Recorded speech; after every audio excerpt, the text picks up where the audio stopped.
നിറവിലേക്ക് സ്വാഗതം. നമുക്ക് എളിമയില്ലെങ്കിൽ നാം എന്തൊക്കെ പ്രവർത്തിച്ചാലും ഒരിക്കലും മറിയത്തിന്റെ മക്കളായി തീരുകയില്ല. വിശുദ്ധ അൽഫോൺസ് ലിഗോരിയുടെ ഈ വാക്കുകൾ ശ്രവിച്ചുകൊണ്ട് നമുക്ക് നിറവ് ആരംഭിക്കാം. ബീന സാൻഡി ആലപിക്കുന്ന ഗാനമാണ് ആദ്യം.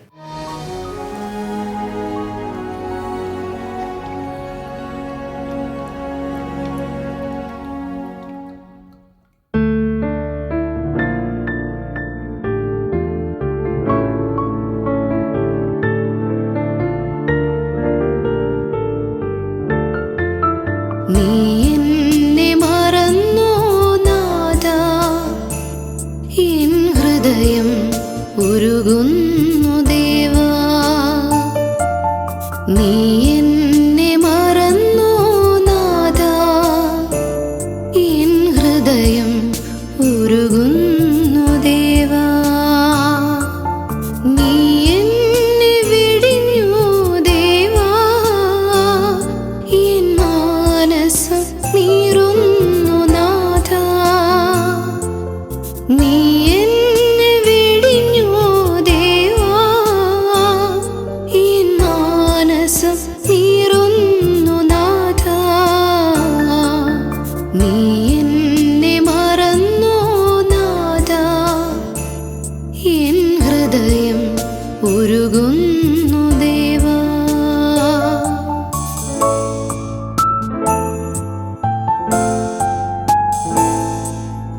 ഒഴിഞ്ഞുമാറ്റത്തെക്കുറിച്ചാണ് ഫാദർ സിറിയക്കോട്ടയിൽ ഇന്ന് നമ്മോട് സംസാരിക്കുന്നത്. കാണാം തോട്ട്സ് ഫോർ ലൈഫ്.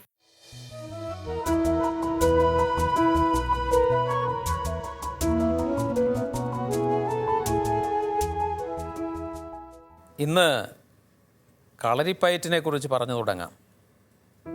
കളരിപ്പയറ്റ് ഒരായോധന മുറയാണ്.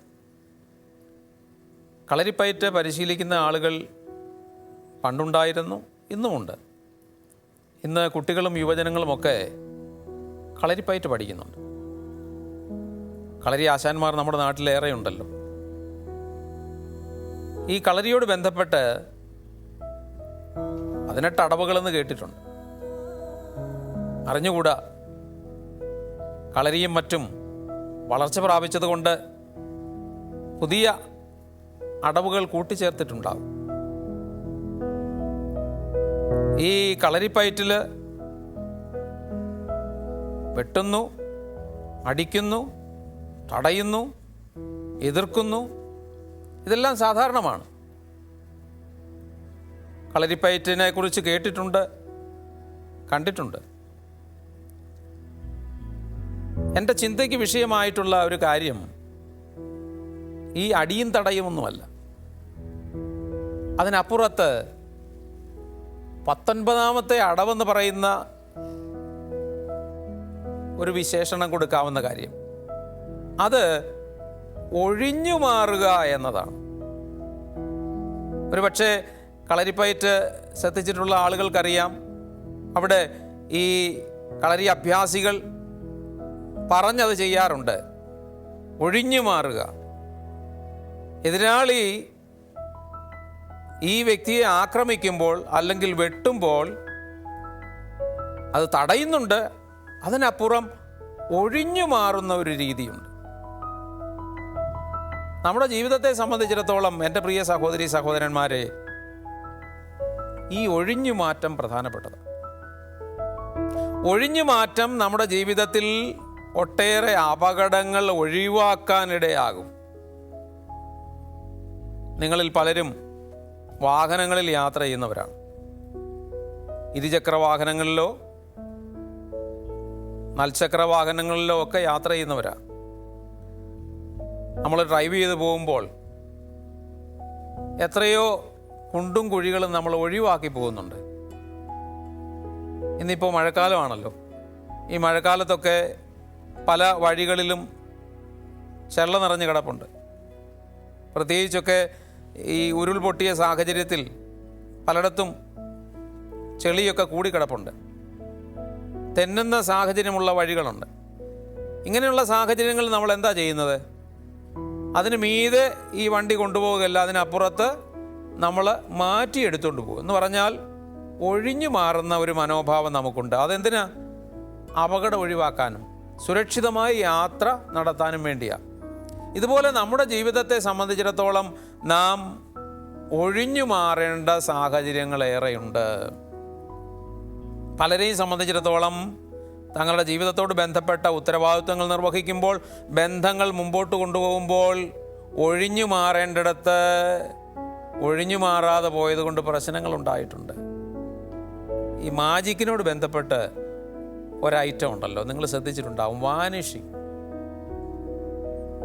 എന്ന് പറഞ്ഞാൽ ഒരു സാധനം പെട്ടെന്ന് അപ്രത്യക്ഷമാക്കുക. സാധനം അവിടെ ഉണ്ടായിരുന്നു, പെട്ടെന്ന് അപ്രത്യക്ഷമാക്കി.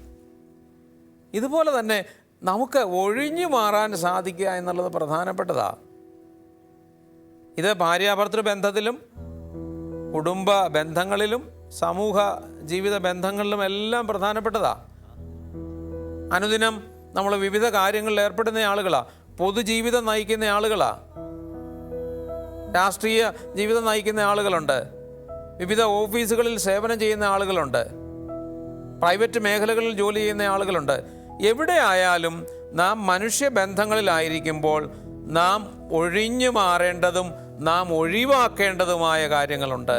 നമ്മുടെ വ്യക്തിത്വ രൂപീകരണത്തിൽ ശൈഥില്യം പലപ്പോഴും സംഭവിക്കുന്നത് നാം ഒഴിഞ്ഞു മാറേണ്ടിടത്ത് ഒഴിഞ്ഞു മാറാതെ പോകുന്നതാണ്.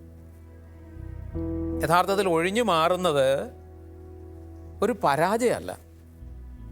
ഈ കളരിപ്പയറ്റുകാരനെ സംബന്ധിച്ചിടത്തോളം അവൻ ഒഴിഞ്ഞു മാറുന്നത് ഒരു പരാജയമല്ല, ഒരു തന്ത്രമാണ്.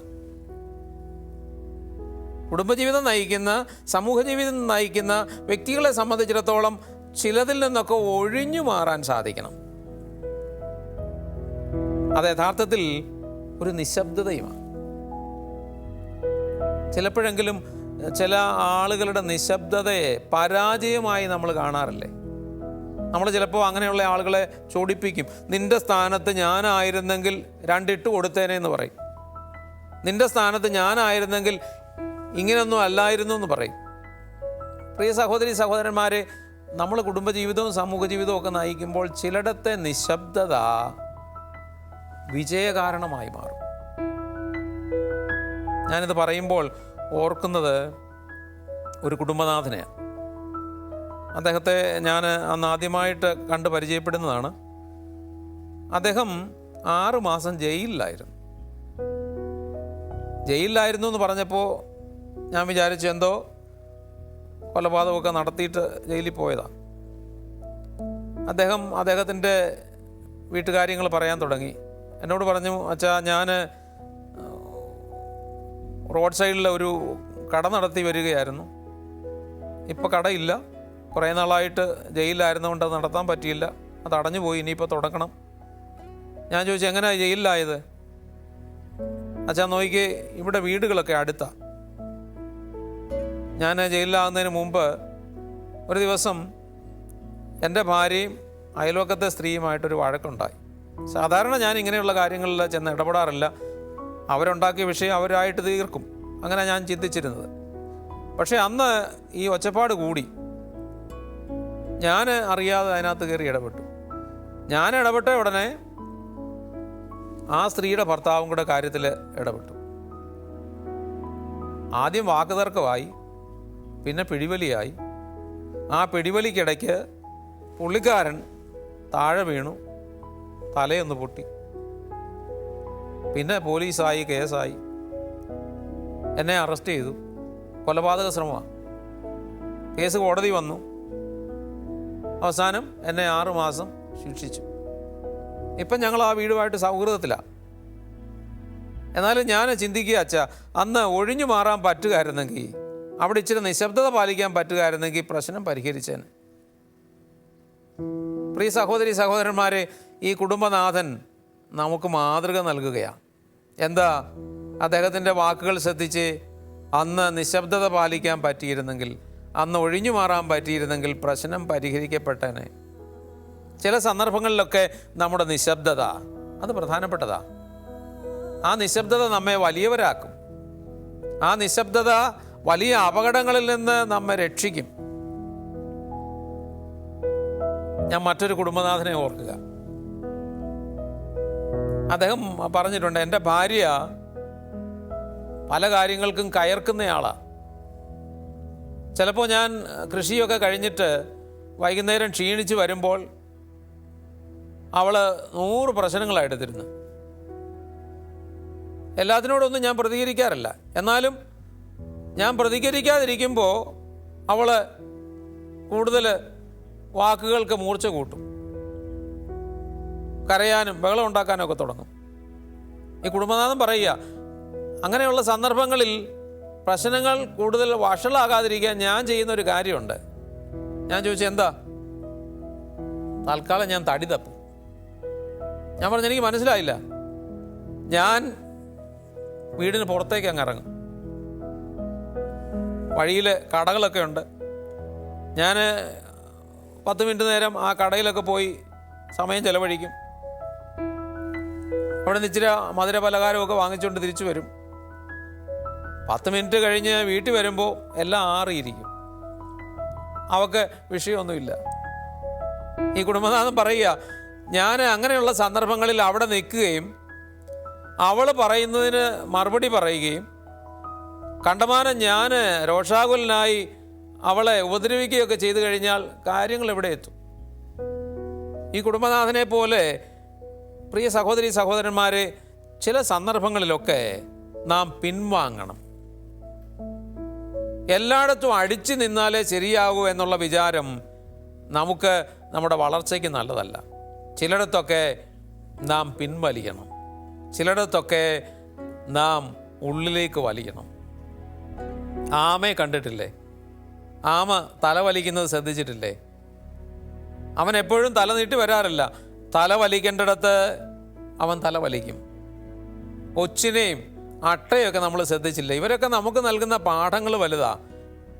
അവരൊക്കെ ചില സന്ദർഭങ്ങളിൽ ഉള്ളിലേക്ക് വലിയും, ചുരുങ്ങിക്കൂടും. ചിലയിടത്തൊക്കെ നമ്മൾ ഒതുങ്ങിക്കൂടുന്നതും ചുരുങ്ങിക്കൂടുന്നതും നല്ലതാ. അതുകൊണ്ട് ഈ കളരി ആയോധന മുറ നമുക്ക് നൽകുന്നത് വലിയൊരു സന്ദേശമാണ്. എപ്പോഴും വെട്ടി നിൽക്കുക, എതിർത്ത് നിൽക്കുക, തടയിടുക എന്നതിനപ്പുറത്ത് ഒഴിഞ്ഞു മാറുക. ജീവിതത്തിൽ വിജയം വരിച്ചിട്ടുള്ള നല്ല ശതമാനം ആളുകളും അപകടകരമായ സാഹചര്യങ്ങളിൽ നിന്ന് ഒഴിഞ്ഞു മാറിയിട്ടുള്ളവരാണ്. ഇന്ന് നമ്മുടെ കുട്ടികളെക്കുറിച്ചും യുവജനങ്ങളെക്കുറിച്ചും ഒക്കെ പറയുമ്പോൾ നമ്മൾ പറയുന്നൊരു കാര്യമില്ലേ, പലയിടത്തും തല വെച്ച് കൊടുക്കും. അങ്ങനെയുള്ള മക്കളെക്കുറിച്ച് വിഷമിക്കേണ്ടുന്ന മാതാപിതാക്കൾ ഏറെയുണ്ട്.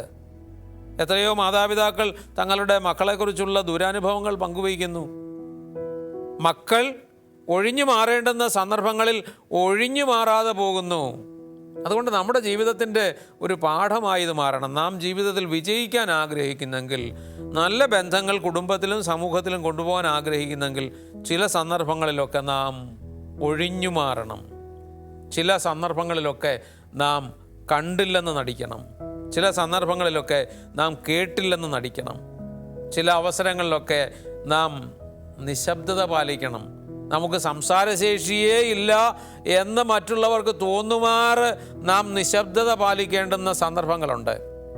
ചില അവസരങ്ങളിലൊക്കെ വലിയ പ്രശ്നങ്ങൾ ആ സന്ദർഭത്തിൽ ഇടപെടുന്ന ആളുകളുടെ വലിയ നിശബ്ദത മൂലം പരിഹരിക്കപ്പെട്ടിട്ടുണ്ട്. നിശബ്ദത പല പ്രശ്നങ്ങൾക്കുമുള്ള ഉത്തരവും പല പ്രശ്നങ്ങൾക്കുമുള്ള പരിഹാരവുമാണ് എൻ്റെ പ്രിയ സഹോദരങ്ങളെ. അതുകൊണ്ട് നമുക്ക് ഒഴിഞ്ഞു മാറാം. ചില അവസരങ്ങളിൽ ചില സാഹചര്യങ്ങളെ നമുക്ക് ഒഴിവാക്കി പോകാം. അങ്ങനെ നമ്മുടെ വ്യക്തി ജീവിതം കൂടുതൽ ആകർഷകമാക്കാൻ, കുടുംബജീവിതവും ബന്ധങ്ങളും കൂടുതൽ ആകർഷകമാക്കാൻ ശ്രദ്ധിക്കാം. ദൈവം നമ്മെ അനുഗ്രഹിക്കും.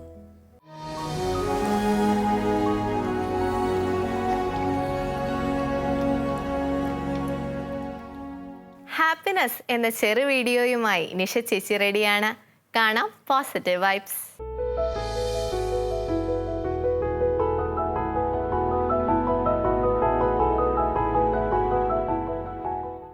പോസിറ്റീവ് വൈബ്സിലേക്ക് സ്വാഗതം. നമ്മൾ ചെയ്യുന്ന ഓരോ പ്രവൃത്തിയുടെയും പിന്നിൽ ഒരു ഉദ്ദേശമുണ്ട്. മിക്കവാറും ഈ ഉദ്ദേശങ്ങൾ നല്ലതാണ്. തിരഞ്ഞെടുക്കുന്ന പ്രവൃത്തികൾ പലപ്പോഴും അനുചിതമോ തെറ്റോ ആയാൽ പോലും.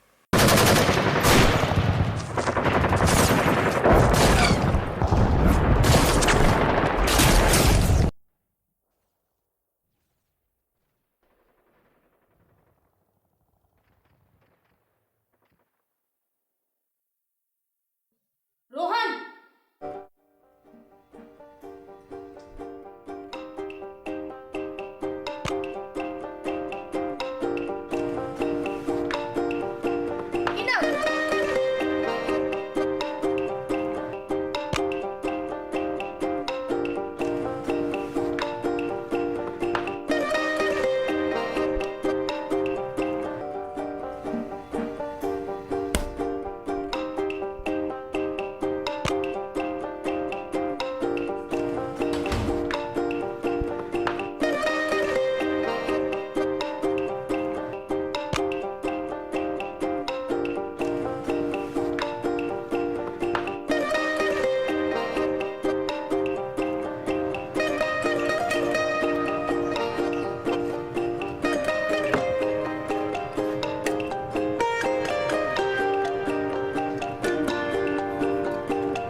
മൊബൈലിലും ഗെയിമുകളിലും കൂടുതൽ സമയവും ചിലവഴിക്കുന്ന കുട്ടികൾ ഇന്ന് മിക്ക മാതാപിതാക്കളുടെയും വലിയൊരു പരാതിയും തലവേദനയുമാണ്.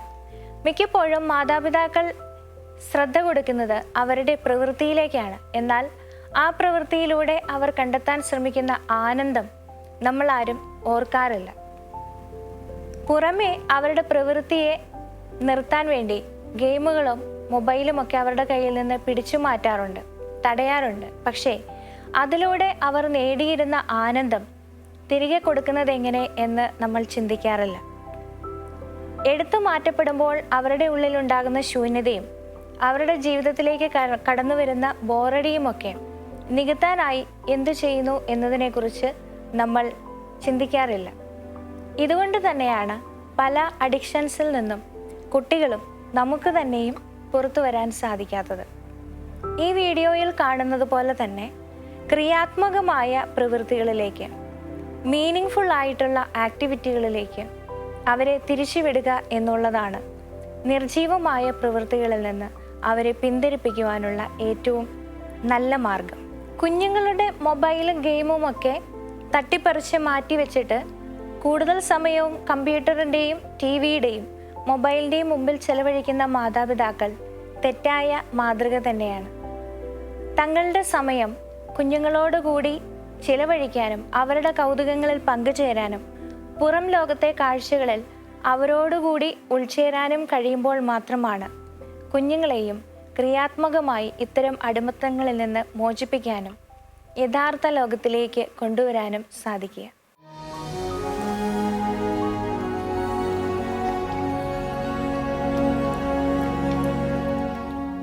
വിശുദ്ധ അൽഫോൺസ് ലിഗോരിയുടെ വാക്കുകൾ ഒരിക്കൽ കൂടി ഓർമ്മിപ്പിക്കുന്നു. നമുക്ക് എളിമയില്ലെങ്കിൽ എന്തൊക്കെ പ്രവർത്തിച്ചാലും നാം ഒരിക്കലും മറിയത്തിൻ്റെ മക്കളായി തീരുകയില്ല. ഇന്നത്തെ നിറവ് ഇവിടെ അവസാനിക്കുന്നു. അഭിപ്രായങ്ങൾ അറിയിക്കുമല്ലോ. അടുത്ത ദിവസം വീണ്ടും കാണുന്നത് വരെ പരസ്പരം പ്രാർത്ഥനയിൽ ഓർക്കാം. ഈശോ മിശിഹായ്ക്ക് സ്തുതിയായിരിക്കട്ടെ.